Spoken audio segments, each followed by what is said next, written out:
សូមស្វាគមន៍ចំពោះកម្មការមេរៀនបន្តទៀតសម្រាប់មេរៀននេះគឺយើងធ្វើការ render តុក្កតារបស់យើងជា clip video អញ្ចឹងសម្រាប់បងប្អូនដែលមិនទាន់បានជួយចុច subscribe សូមជួយចុច subscribe ក៏ដូចជាចុចរូបសញ្ញាកណ្ដឹងដើម្បីទទួលបានវីដេអូថ្មីៗពីការចែករំលែកការប្រើប្រាស់កម្មវិធី Blender អញ្ចឹងមុននឹងយើងធ្វើការ render គឺយើងត្រូវកំណត់ទៅលើចំនួន frame វាអញ្ចឹងយើងមើលហើយយើង play វាទាញវាមកដល់ត្រឹមនេះអញ្ចឹងគឺវាចប់ចលនាខ្ញុំសន្មតថាយកត្រឹមតែ120អញ្ចឹងក្រៅពីហ្នឹងគឺយើងអត់ឲ្យវា render ទេអញ្ចឹងយើងចូលមកកន្លែង output យើងចូលមកកន្លែងនេះអញ្ចឹងគឺ frame start ចាប់ពី1ហើយ end នេះខ្ញុំដាក់វាត្រឹមតែ120បានហើយយើង enter ដើម្បីធ្វើការ confirm វាអូខេអញ្ចឹងគឺវាធ្វើការ render តែពីអានេះខ្ញុំដាក់គិតថាពី1ក៏បានឬក៏យើងដាក់ពី0ក៏បានតែខ្ញុំដាក់ពី1ទៅព្រោះ design យើង set keyframe គឺពី1ទៅអូខេហើយបន្តមកទៀតគឺយើងចូលមកកន្លែងនេះកន្លែងនេះចឹងនៅកន្លែងនេះគឺខ្ញុំទីតាំងដែលយើង output វាចេញក្រៅអញ្ចឹងគឺខ្ញុំដូរវាមកដាក់លើ desktop ខ្ញុំបង្កើត folder មួយខ្ញុំទៅ save ឈ្មោះ folder ហ្នឹងខ្ញុំដាក់ថា text យើងដាក់អីក៏បានតាមចិត្តរបស់យើងអូខេតែហើយខ្ញុំដាក់ថា cartoon play ball ដល់អញ្ចឹងហើយយើង accept បន្ទាប់ពី accept ហើយយើងដាក់ឈ្មោះវាទៅនេះខ្ញុំទៅ save ហើយខ្ញុំដាក់ថា playing football football បន្តមកទៀតគឺយើង accept វាអូខេហើយយើង accept ចឹងយើងបានធ្វើការកំណត់ទីតាំងដែលយើងផ្ទុកនៅ clip video ហ្នឹងពេលណាយើង render ចេញបន្តមកទៀតនៅកន្លែងនេះគឺយើងដូរវាយើងដោយសារយើង render វាជា video អញ្ចឹងយើងយកនេះទៅនេះ FFmpeg video ចឹងយើង click យកវាមកបន្តមកទៀតគឺយើងចាប់ផ្ដើមធ្វើការ render យើងចូលមកកន្លែង render ចឹងយើង click កន្លែងវាមកហើយយើងយកពាក្យថា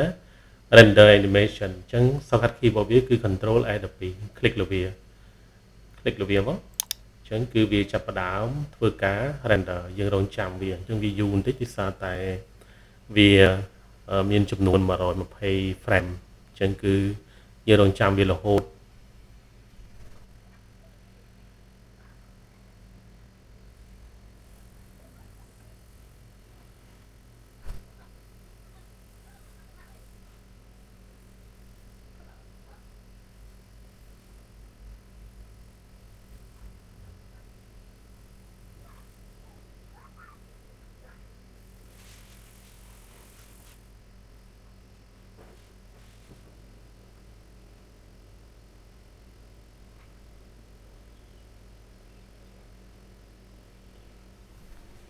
អញ្ចឹងយើង render រួចហើយអញ្ចឹងនៅពេលដែលយើង render រួចហើយយើងចាប់ផ្ដើមធ្វើការខ្វែងវាមកអូខេពេលខ្វែងហើយយើងចូលទៅលើ desktop របស់យើងដើម្បីបើកវាអញ្ចឹងគឺខ្ញុំចូលទៅ desktop ហើយខ្ញុំចូលមក desktop មកខ្ញុំទាញវាខ្ញុំ click ក្រោមនេះហើយខ្ញុំចូលមក desktop ខ្ញុំទាញដាក់ពីលើនេះអូខេខ្ញុំបើកវាចឹងបើកវារួចហើយខ្ញុំទាញវាមកដាក់លើចឹងអានេះខ្ញុំតម្លាក់វាសិនមកដើម្បីមើលវាខ្ញុំបើកអានេះពេញនេះវីដេអូមិញយើង right click យើងយកពាក្យ top pen ចឹងយើងបើកវាយើងរងចាំវាដើម្បីវា play អូខេម្ដងទៀតអូខេម្ដងទៀត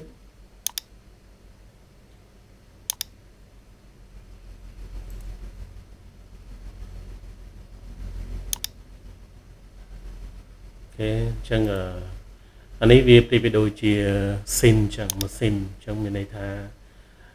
នៅពេលណាដែលយើងចង់បានសកម្មភាពផ្សេងទៀតគឺយើងធ្វើការសេរីឬក៏ add keyframe បន្តទៀតអានេះគឺឧទាហរណ៍ scene ទី1 scene ទី2មកប្លង់របស់វាខ្ញុំបើកម្ដងទៀតអូខេអញ្ចឹងសម្រាប់មេរៀននេះគឺយើងបានរៀនអំពី ការធ្វើ animation នៅក្នុងកម្មវិធី Blender ពីកបិតដំបូងអញ្ចឹងសូមអរគុណសូមជម្រាបលាក៏ប៉ុន្តែមុនជម្រាបលាខ្ញុំសូមអភ័យទោសរាល់កំហុសឆ្គងបើសិនបើកើតឡើងដោយប្រការណាមួយអូខេអញ្ចឹងសូមជម្រាបលាសូមអរគុណ